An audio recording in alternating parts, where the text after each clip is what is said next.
my first book was my memoir, and my second was a novel. And there were some things that I did the same way, and some things that I did differently, but surprisingly close, really. You know, it wasn't like a completely different vibe. So, yeah. Love the tie, Jeremy. Thank you. Yeah, I'm making sure it's on right. Your Instagram is so colorful. Oh, thank you, thank you. Yeah, I need to put some new content out there. I've just been really busy with doing different events and traveling and recovering from all of that. So I actually have a very big corporate gig tonight downtown in San Diego on like a rooftop patio.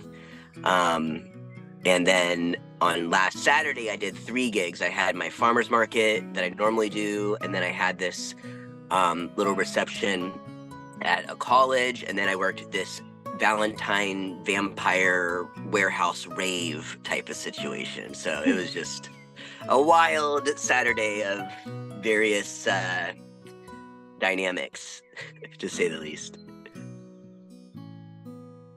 Gabi Coatsworth is an award-winning British-born author and blogger who has spent half her life living in the United States.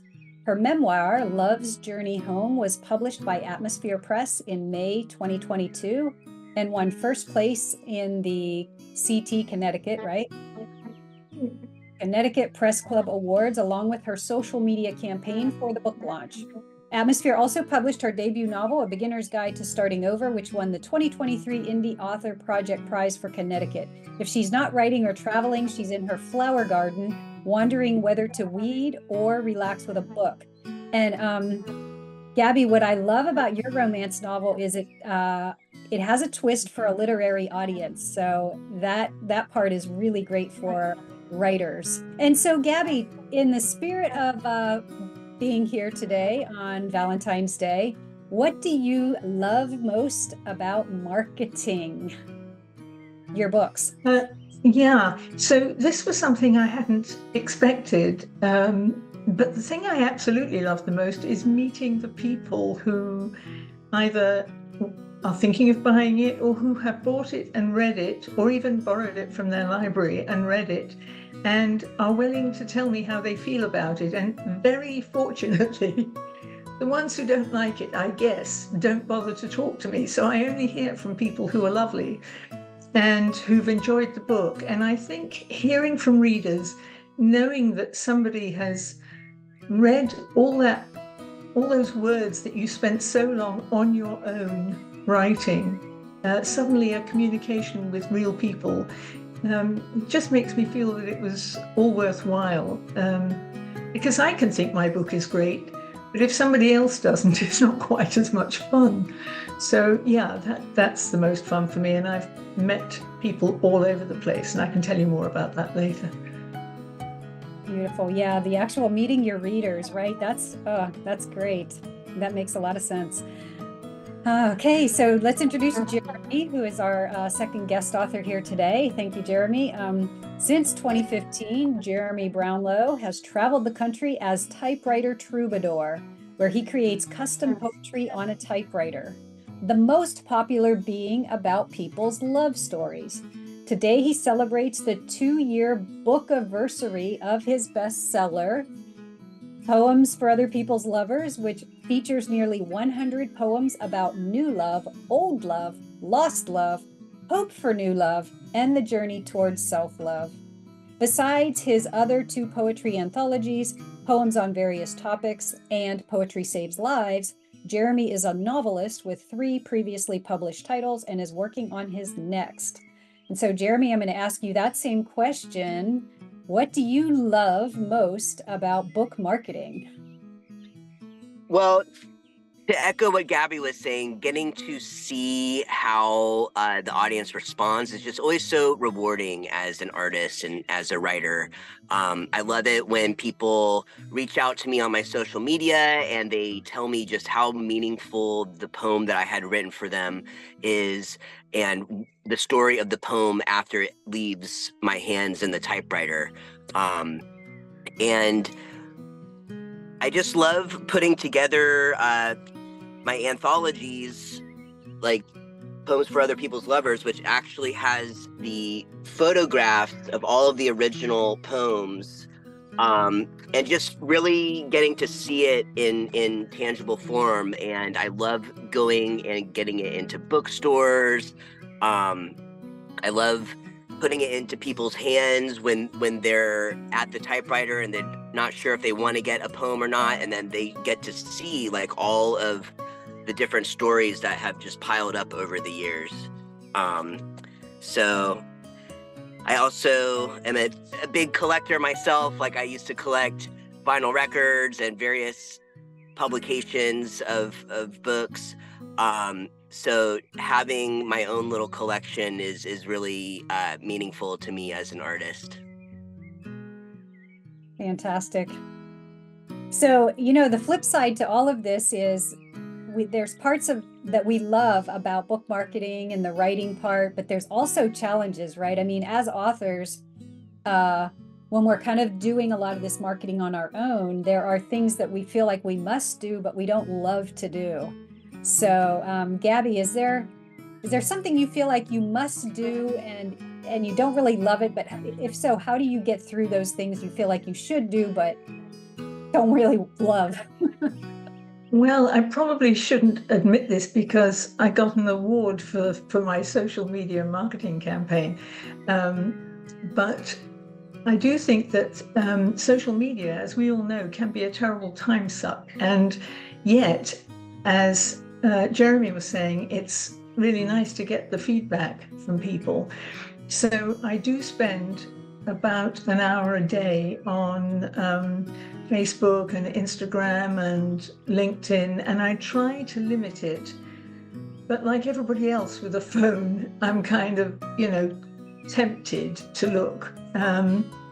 So I have an assistant who helps me schedule things for example, Facebook and so on, because it was something that I really didn't enjoy doing all that much. And she's a whiz at. She's wonderful. She's well organized.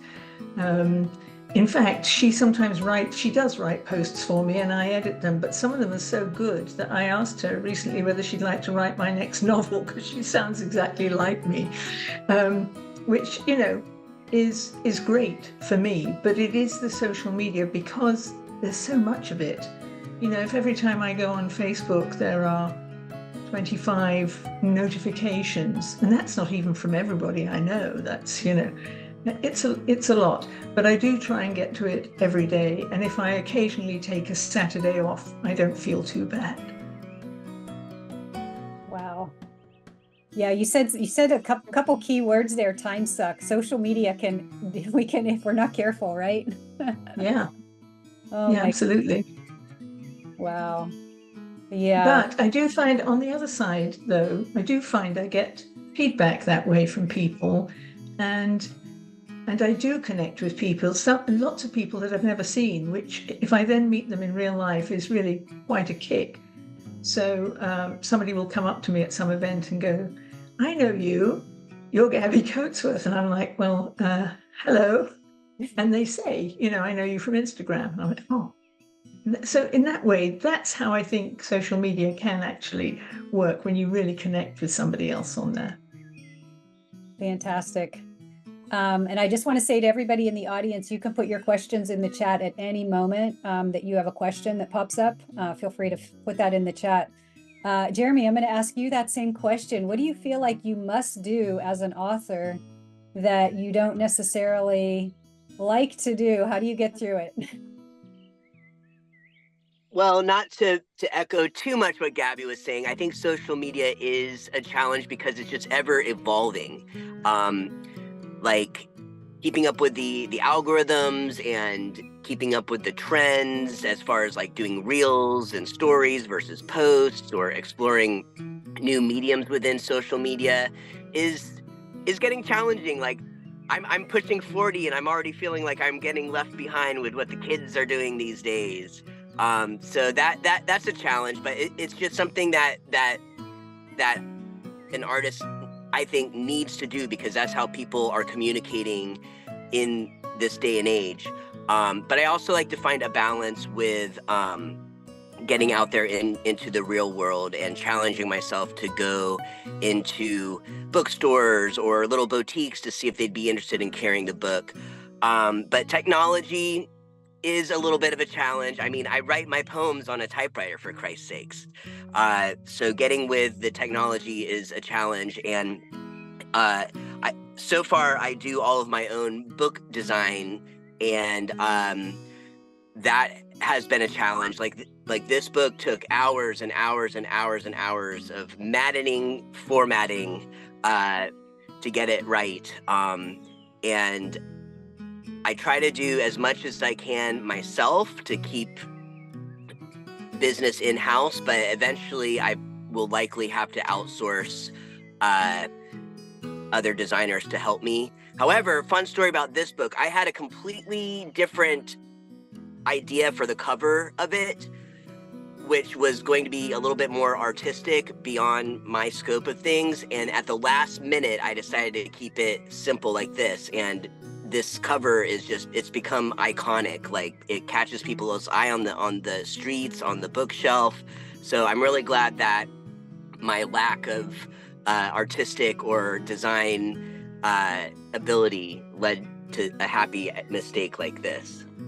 It's a great title, by the way, too. And it's Thank you. easy to read, even when it's in small things on the internet, because I think that's important and something that some authors forget, and they a small title and a big picture, but if you can't read it on the internet, it's not going to help.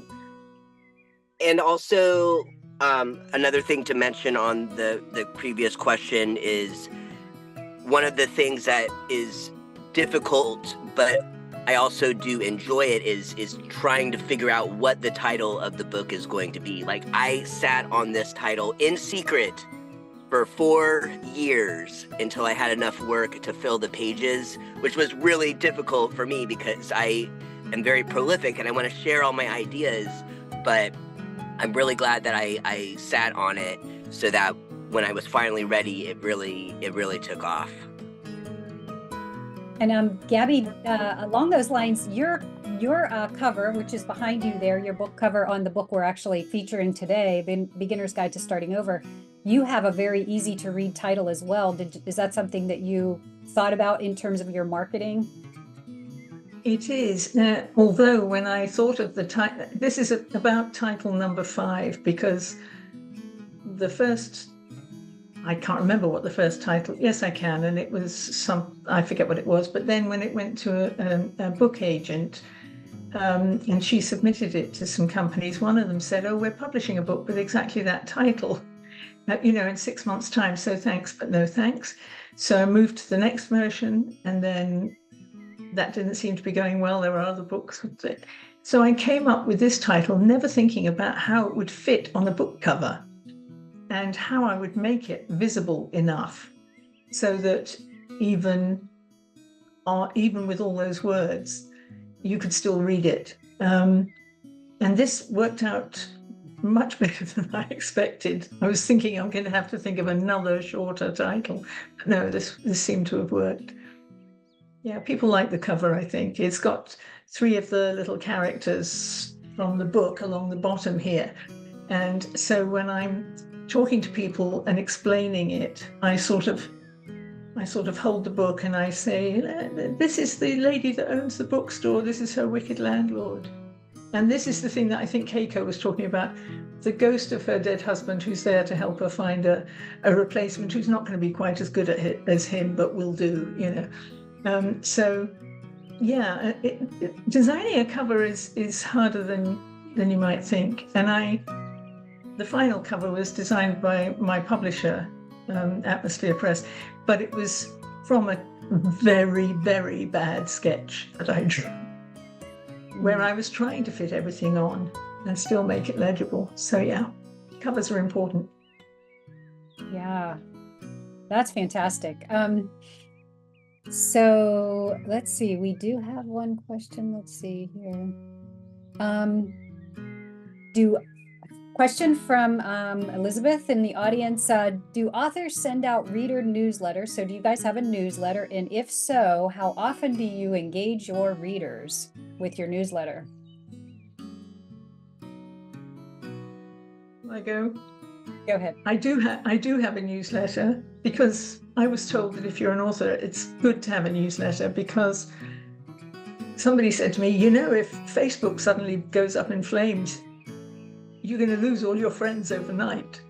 So the only thing you can keep is a list of fans, so to speak, on a newsletter. So I started one, and in fact, the original thing started as a blog for writers, where I would give tips and tell people where they could submit their work and so on.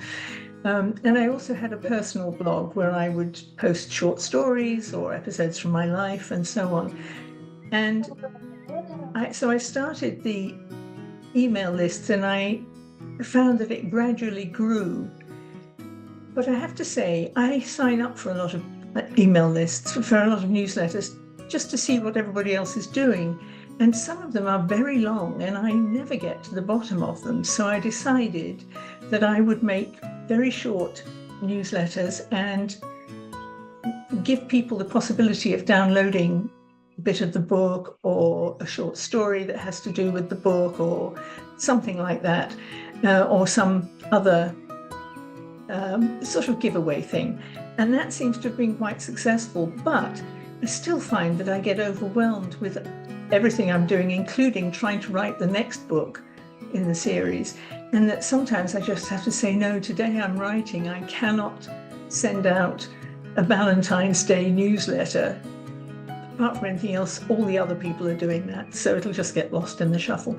But it's not, I've decided that being random is fine. People aren't going to notice if I don't do it every week, every month even. And I think that's true. I got a newsletter the other day from someone who said, I'm so sorry. She apologized, this writer. I haven't done a newsletter for almost a year. And she explained about all the life circumstances that had led to this. And I thought to myself, I never missed her. I wasn't sitting around wondering where she was, So yes, have a newsletter, because it keeps you in touch with your people. You can tell them about special offers. You can tell them about things like this. And I think it will build slowly if you can do that. And there are ways to get it to build faster, which many authors use. So by introducing them to your book. Thank you, Jen. Yeah. Jen says your honesty is refreshing. Yeah, and that's what it's about. It's about authors helping authors. That's actually what Prolific Writer's Life is all about, is us helping each other. So, Jeremy, want to speak to a newsletter?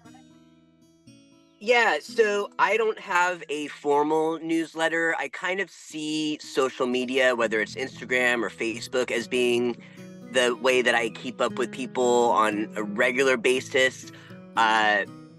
And for more like in-depth updates or sneak peeks or giveaways, discounts, whatever, I use Patreon, a subscription service, where people can donate a very small amount or more per month to get exclusive content or glimpses into my life behind the scenes, or they can get full PDF downloads of my novels that are out of print, or weekly poems that I write at the farmer's market that I don't post on social media. And that's my way of getting kind of like the club together, I guess. And I've ran that for a few years at this point.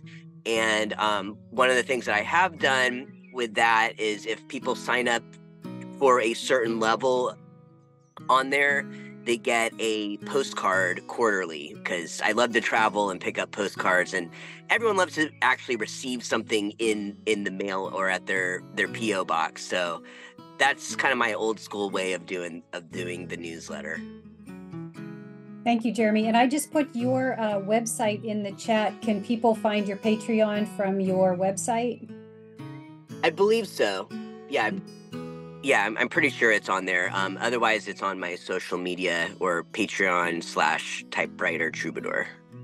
Okay. And Gabi, I just dropped your web page in there as well, your website. So while we're, oh, I'm sorry, Keiko, I think Gabi's muted. It's fine. I was just going to say thank you. And that, yes, if people do go to that email, they'll find that I've got two different, a different page for readers and a different page for writers, although it's perfectly fine if people look at either. Yeah. All right, so I'm going to ask another question, which is, Jeremy, I'm just going to start with you on this. What is unique about you as an author? You know, this is, as authors, we have many, many things in common, similar challenges when it comes to marketing. But is there something about you that you can market that makes you unique? And Jeremy, for in your case, I'm thinking about you being kind of a digital nomad. And you recently wrote a blog post for Prolific Writer's Life about how to get your book in indie bookstores. And you have a particular advantage there because you are a digital nomad on the road. So you have this opportunity to be out there talking to these indie bookstore owners. But yeah, what's unique about you and your life as an author related to marketing your books?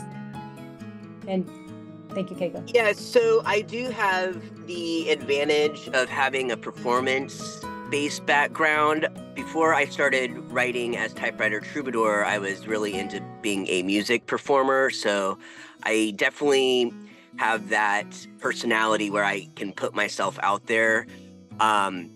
I also have been living and traveling out of various vehicles, including this van, for about 8 years. So that gives me the advantage where I can go on tour, where I can distribute my own books and put them into shops, and pop up all over the country, which has been just such a trip, to say the least. Like, sometimes I will even run into people that I have written for in other parts of the country.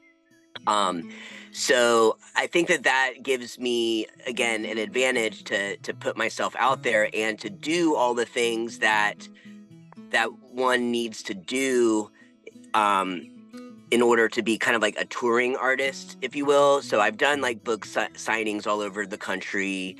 I've popped up at farmers markets and events and festivals. So it really helps me get out there, and people, it's not like I'm just working within like one region, I guess you can say. And this is like in real life, not about like the online marketing, because I feel like online marketing, it's whole other thing, and then doing things in the real world is its other thing. But not a lot of people have the same ability and access to show up in the real world because of where they live, or perhaps they have other responsibilities. So I definitely do have a lot of freedom when it comes to living this artist's life, this writer's life. But of course, there's sacrifices that come with that. But I think that the lifestyle, it really informs like who I am as a writer, and gives me a lot of perspective that I add into my books, whether it be the poems I'm writing for other people or novels and memoir-based stories about my adventures and misadventures. Great. And, you know, Jeremy, ironically, I found out about you because I saw your book, Poems for Other People's Lovers, totally caught my eye in a shop in Bisbee. And this is what's interesting. It wasn't a bookstore. A lot of, you know, writers need to always think about this. Where can your book be besides a bookstore? So this was a wonderful artistic co-op kind of place. And there were all kinds of things, everything from clothing to antique things and, collectibles, and also books. And that's how I found out. I think, Jeremy, you had like a little booth set up in there. And that's how I found out about you and found your book.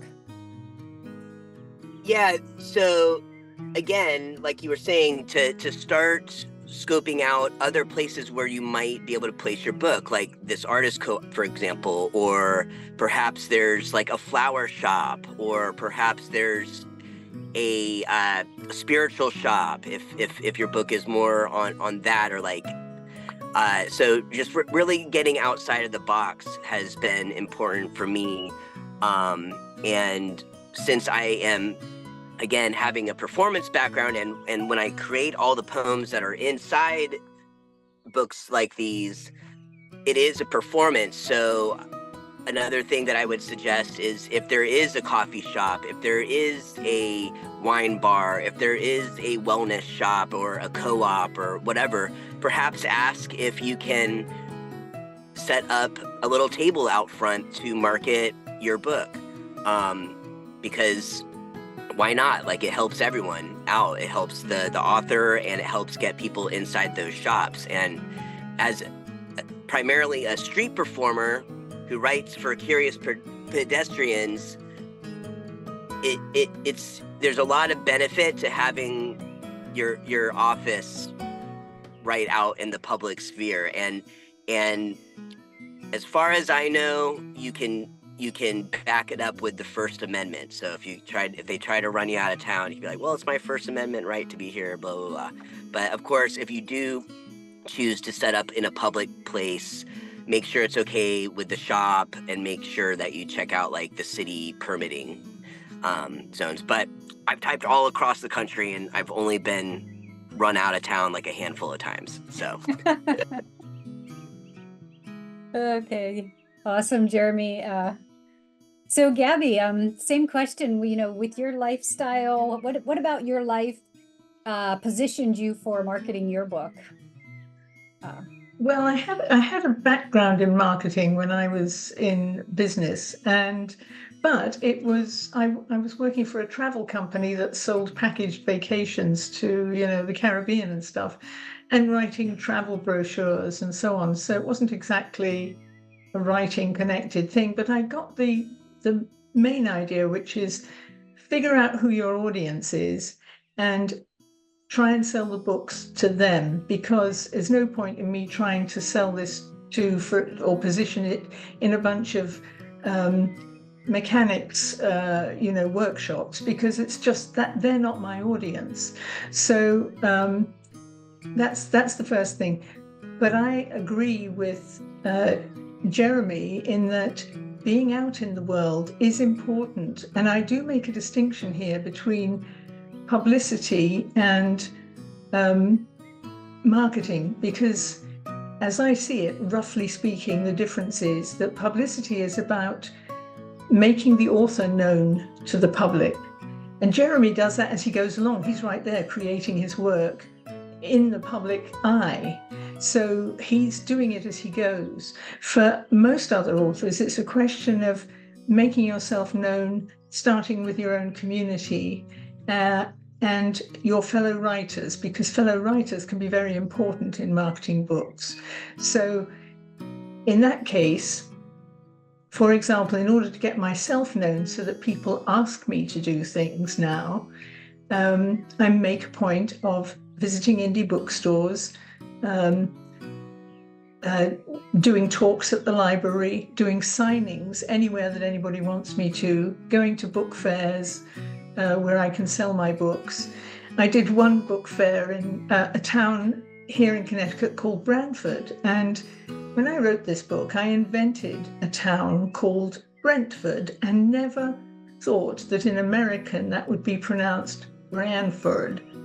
And so when I got there to sell my books in front of a very nice, clothing store, the local people said, "Oh my God, you've got us in a book. Yes, we'll buy your book." I sold a ton of books that day. I kept saying, no, I invented this. It's got a little church from here, and but that was the joy of being in a public place. And so I went to the library and I said, apparently I wrote about your little town in my book, which, by the way, it looked a bit like my little town, because all these little Connecticut towns look the same. So, yeah, but people began to know who I was, and having an English accent didn't hurt because I sound different. You know, as people will tell me, I talk funny. I disagree, but anyway, we sound different. So people do recognize me when I show up, even if it's, you know. I think that's very helpful in getting appearances in places where you have the opportunity to sell your book. And those can include, for example, for Jeremy, it could be a talk in a library about how to write poetry on the spot, you know. For me, I've given talks on how to get your memoir started because that's a practical thing, and I know I can help someone to get that done. And I've interviewed other authors for local libraries and so on and so forth. So getting myself known is one thing, and then getting the book known is a second thing, which is more of marketing, and marketing in that case includes things like connecting with your public, which is the newsletter and social media, and maybe advertising, maybe sharing marketing with other authors, which I mentioned, and I think is very important. If you can find other authors who are writing something similar to you, which is not going to happen to Jeremy, but because nobody's doing what you're doing, Jeremy, it sounds fabulous. But if you can find other people, you can share each other's newsletters, you can write a blog for somebody or an article for somebody, and all of this helps to expose people to your fabulous book, which you want them to buy. Gabi, I just love... just to echo. Oh, may I? Sorry. Yeah, Absolutely. just to echo on the importance of creating a writers community or becoming involved in a writers community, whether it's here on Zoom through Prolific Writers Life or checking out writing circles. I've found some of those on meetup.com where you can actually meet up in real life with other writers in your neighborhood and discuss works in progress, share what you got going on, ask for advice. Open mics are also another really great way to meet other writers. I just started to host one actually here in San Diego, which has really brought me full circle because I started performing in open mics when I was like 15, and now I get to be the person that's like holding the space so that others can come and express themselves. Because what I find is like when we support other people, we get that support back.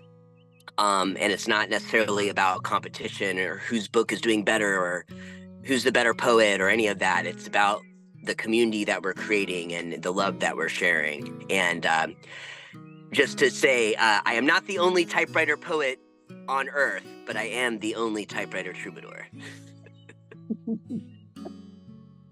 Wonderful. Yeah, and thank you, Jeremy, for mentioning that. And also, Gabi, I firmly believe that it's very important for writers to support each other, join together. We understand each other. We speak the same language. And as you mentioned, Gabi, we could be sharing in each other's newsletters. We could be sharing each other's social media. And Jeremy, like you said, it's just that support, you know, being around fellow writers. So anyone who's out there, we invite you to join us at Prolific Writers Life for that. We have another question from the audience, and this one I'm feeling this one right now.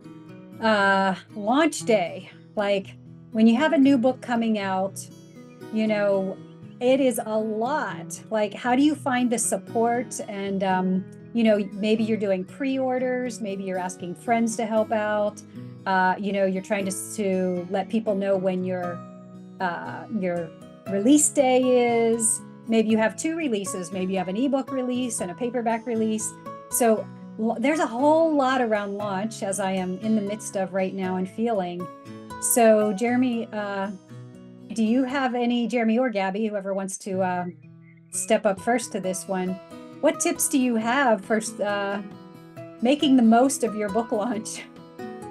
So I always give because again, I am my own publisher marketeer, distributor, all that. So I make sure that I give myself plenty of time for the production period, which includes like formatting the books and making sure that the proofs come back just perfect. So that way, when I have my release, I actually have books to sell. Poems for Other People's Lovers is celebrating its 2-year book anniversary today, because what better day than Valentine's Day for a book about love to come out? So that was kind of my mindset for choosing that date. And what I did for that particular book is I had like a month long promotional plan, which was primarily done through social media, Instagram, Facebook, all that jazz, where I did do pre-orders, and every pre-order got a little extra gift, which was like a tiny crystal heart. So that helped to motivate people to get their orders in early. I also released a music video of a cover of Wanda Jackson's Funnel of Love. So I put that out a few weeks before the book came out. And on the release day, I did a live on Instagram where I read probably about like 15 poems for Other People's Lovers. So there was like an online event that was around the book release. And then I immediately went on a cross-country tour from Georgia to San Diego to promote the book on the streets. Wow. Okay, so here's my take on pre-orders and publication days. I think publication days are actually overrated, but there's such a thrill for a new writer that, you know, you've got to do it. You've got to drink that champagne, you know, especially for your first book. And you've got to have the party, and you've got to talk about it and so on. But I do think, but if you didn't publish until a week later, or you did it a week before, no one is going to notice. And this has just happened to a friend of mine whose book is supposed to launch at the end of this month, but the paperback has somehow accidentally found its way onto Amazon already. And I've only found that out and told her because I was going to pre-order. But they actually sent it to me. So I've got it in theory before its release date. So the release date is just an idea, really. And it's perfectly fine to have one and to work towards it and have anniversaries for it and everything. The pre-orders are what are the most important thing. And the reason for that is that, unfortunately, we have to sell through Amazon because they sell a lot of books. If you have pre-orders, which all get sent out on the same day, your author thing gets a little blip of sales, and Amazon goes, oh look, this book's selling quite well, let us suggest it to some other people that they would buy it too. And that's the benefit of the pre-orders. There's no other real reason. You could just have sort of slow and steady sales going along, but pre-orders are important for that reason, I think. And these are my opinions, and not because I've tried a lot of different things in my life, and I find that pre-orders are more important, and publication days are important for introducing these books to your friends so that they can pass the word on to their friends and their book clubs and so on and so forth. And some authors I know, and I haven't done this in an official way, but some authors build what they call a street team, which is a bunch of your friends who are going to repost everything that you do about your upcoming book, who are going to, on the day of, tell people to go out and buy your book, and so on and so forth. So that's a way to make the publication day count. And to promote pre-orders, basically the minute it's up on Amazon or Barnes & Noble or bookshop.org online is to tell people that they can, and I do this via social media mainly, although I could do it by advertising a bit on Facebook, for example. I think for for $10 a day, you can get quite a lot of advertising, and you narrow it down by the group of people you want to reach and so on. So I could, and I might do that with my next book, just see what would happen if I spent $50 doing some ads on Facebook and telling people to pre-order, because you can give them a link so they can go and pre-order, and you can see whether it works or not. So those would be my 2 suggestions. And I do think, buy the champagne for the publication day. Take pictures of yourself looking forward to the publication day. People do this on Instagram. They take little videos of themselves opening the first proofs of the book that arrive, from the printer. Or one of my friends very kindly took my memoir on a vacation to Italy to read, and she took photographs of it all the way around Italy and posted them on her Instagram. So of course I recopied them. That book has traveled more than I have in Italy, that's for sure.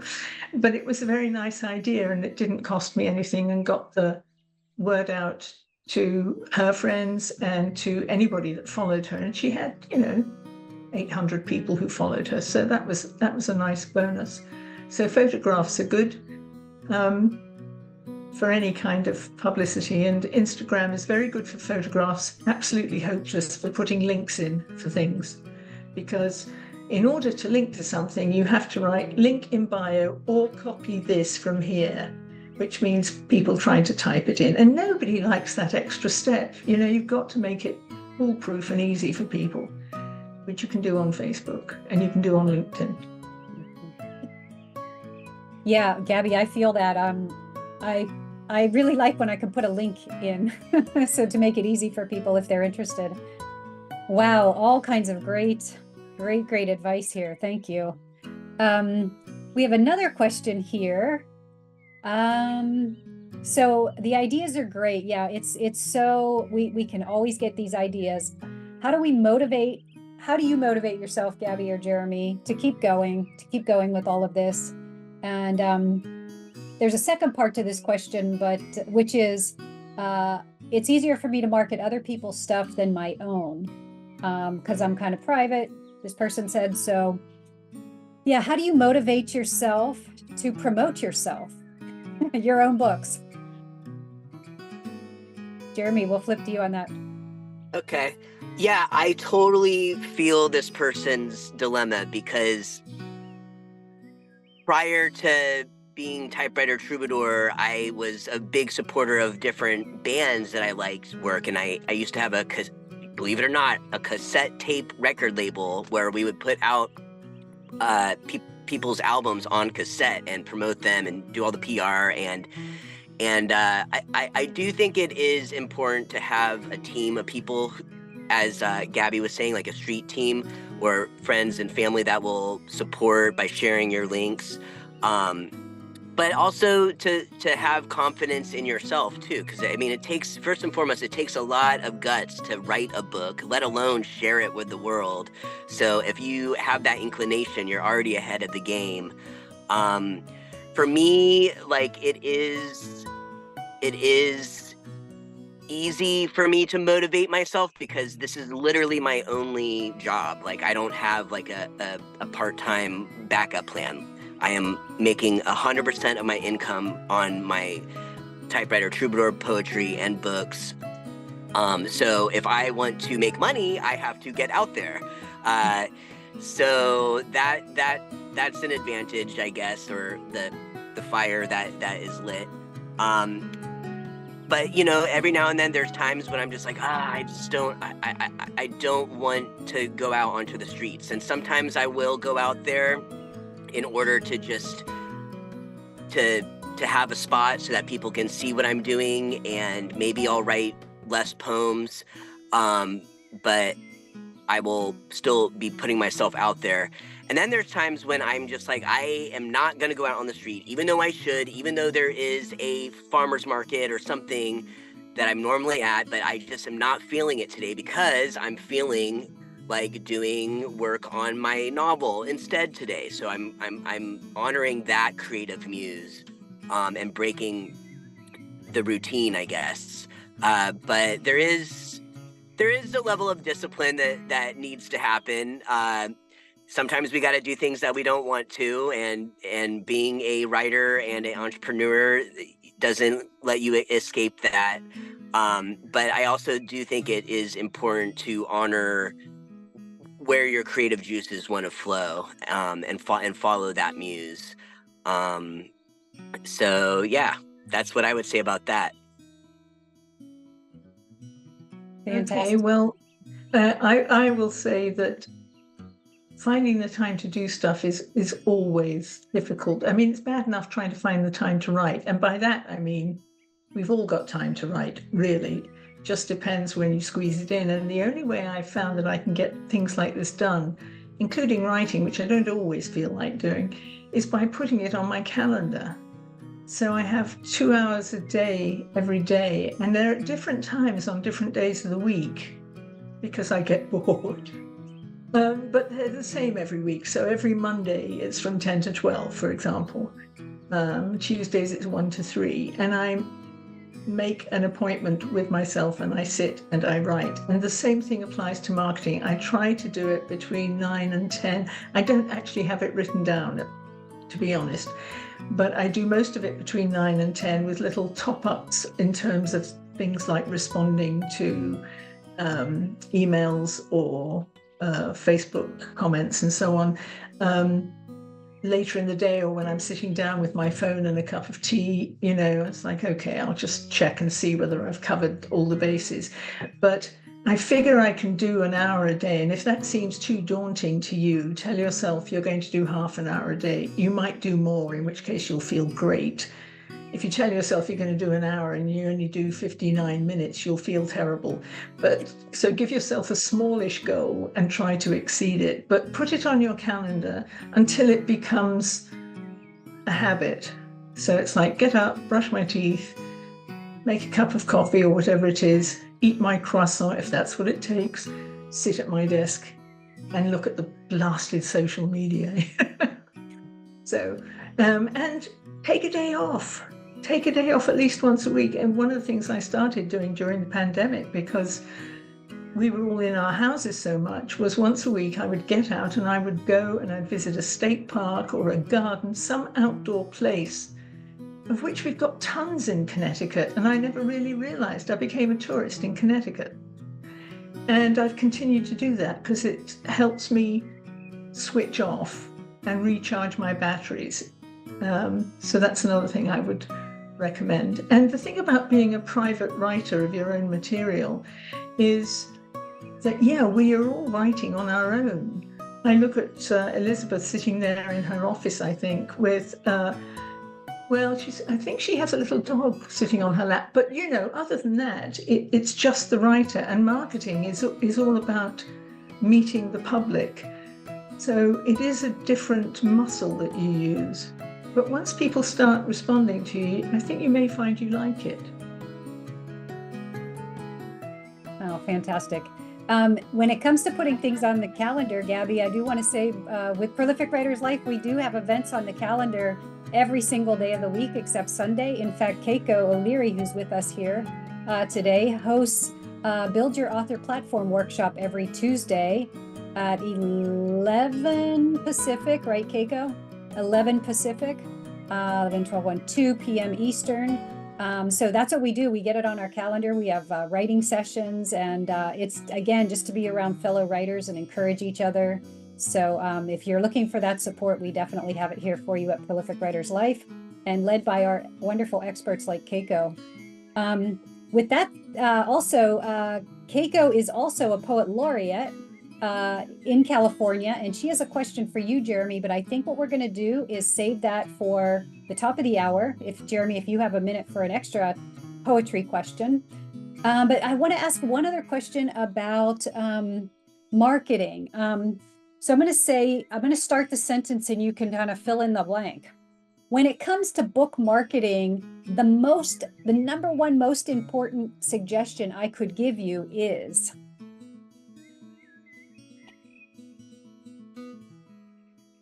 Don't be scared of it, because it's worrying about it that saps your energy. So whatever small thing you can do is better than not doing anything at all. And as you get used to it, you'll find it gets easier and you'll be more comfortable with it.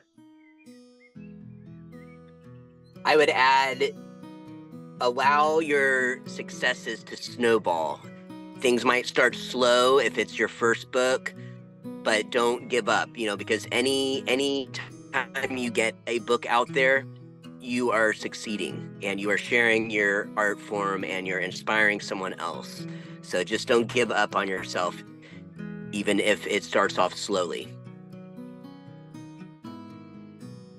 Fantastic. I want to ask about your author website.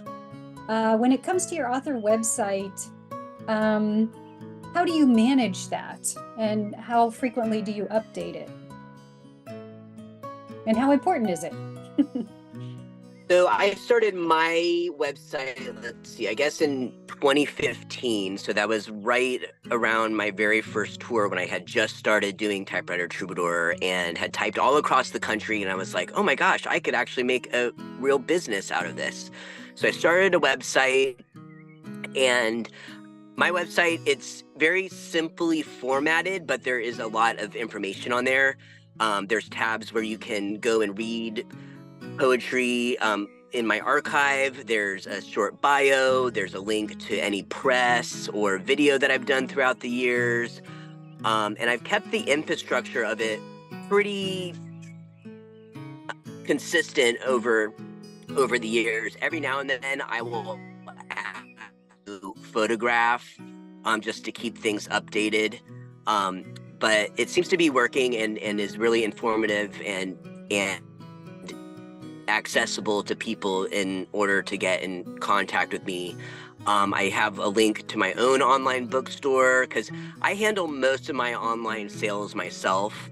I want people to order through me versus Amazon, just so I can send them like an autographed copy. And I also like to know who is buying my books. But yeah, I have really enjoyed doing the website design. Back in the HTML days, I had some websites back during dial-up. But yeah, my website, it's something that I am very proud of, and it has maintained its consistency over the years. Beautiful. I would like to say to that I think Jeremy's website is clear and attractive, which is very key. There's no point in having a website if people have to look for things to find them out. People aren't going to. It's got to present you immediately the second someone goes to your website address. And one of my friends had a lovely website, and I asked her how she'd managed it. I have had a WordPress website since about 2011, which, gosh, that's a long time. So I was one of the early adopters. And my website is still based on WordPress, but my friend told me you can buy these themes and so on and so forth. So that's what I did. And I found someone to install it for me and change it and add the information I wanted, which included a page for the press, for things like press releases, which I didn't really need, a page for readers, blogs I would post for readers with excerpts of short stories or whatever, my monthly blog for writers, and an events page, which I could update with all the upcoming events that I got, partly so I can remember to go to them. But, so this was one of the things on my events page. And it's easy to get around. Oh, I've got a page with my books on, obviously. But I don't sell through my website because I don't want one more job, which would be, much as I love sending them out to people who request them and pay me for them, and I will do it if it's a friend or something, but I don't want the job of packing and going to the post office because they, and so on. It's a lot of work to add to everything else you're doing. So I put links for where to find my books on all the online sites, and I say, or order it from your local bookstore. So there's pretty much everything a person needs to know, and I hope not more than they need to know. It's not a very crushed website. It's fairly open. There's lots of white space. And I won an award for it. So there you go. It's true that the Connecticut Press Club is just Connecticut, but it's very nice that they do these annual awards for various different things, and I always appreciate it. So yeah, it is important. Oh, it's important also because when someone puts your name into Google, you want as many chances of being produced at the top of the page as you can. And one of the things that usually comes up first is your website, if you have one. And then your Instagram page might come up, and so on.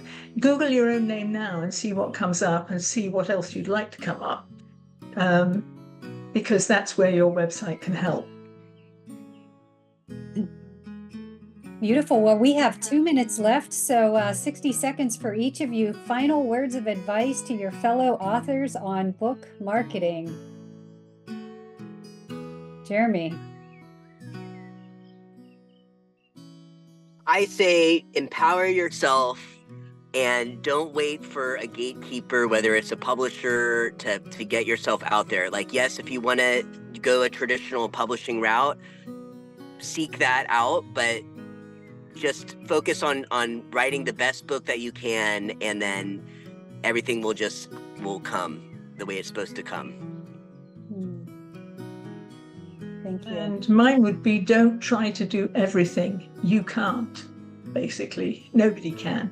So don't try and do everything. Pick a couple of things that you think you can manage and that you think you could be good at, because these successes will build and will make you braver about trying something new and letting yourself fail. But you need a couple of things that you've managed to do well before you start. So don't try and do everything.